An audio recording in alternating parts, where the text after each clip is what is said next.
Hi everyone, welcome back to Hands-Free Studying for the MBE, brought to you by Brainscape. These upcoming evidence questions cover hearsay. All right, let's get started. Question 1. What is hearsay? Hearsay is an out-of-court statement offered to prove the truth of the matter asserted.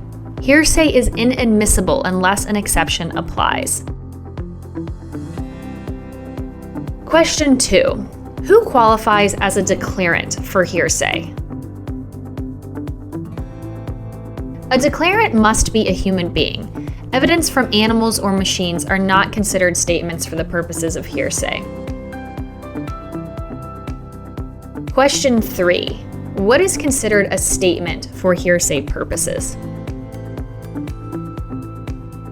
A statement is either an oral assertion, a written assertion, or nonverbal conduct or gestures, if the person intended it as an assertion. For example, shaking your head yes or no. Question 4. What type of statements do not constitute offering to prove the truth of the matter asserted, and thus are considered non-hearsay? Statements that are considered non-hearsay include statements that have independent legal significance, such as defamation or transactional words. 2. Statements to prove the state of mind of the declarant or the listener. 3. Statements that show the effect on the listener. For example, to show that the defendant saying, "I'm going to kill you," frightened the plaintiff. And lastly, statements offered solely for impeachment are considered non-hearsay. Now be really careful here. Some statements are admissible because they are non-hearsay. Some statements, however, are admissible because they are hearsay and qualify under an exception. Question 5. Are statements by an opposing party admissible as non-hearsay? Yes. Out-of-court statements made by a party to the litigation are always admissible as non-hearsay when offered by the opposing party. Question 6. What type of opposing party statements are considered non-hearsay by the Federal Rules of Evidence? First, judicial or personal admissions. Second, adoptive admissions. And third, representative or vicarious admissions by an agent or employee in the scope of the relationship, by an authorized speaker, or by co-conspirators. Question 7. What type of declarant witness statements that would otherwise be hearsay are considered non-hearsay under the Federal Rules of Evidence?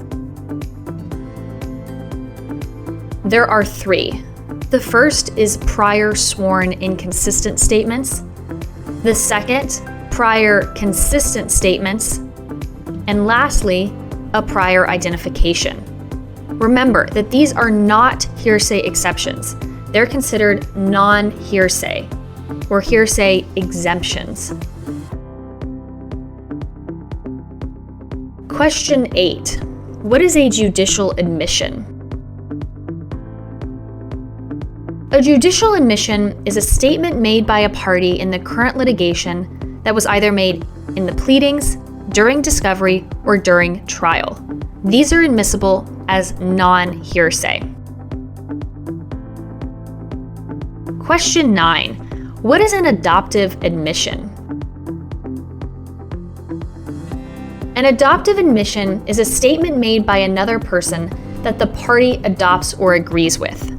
Generally, there's 2 ways that you can adopt.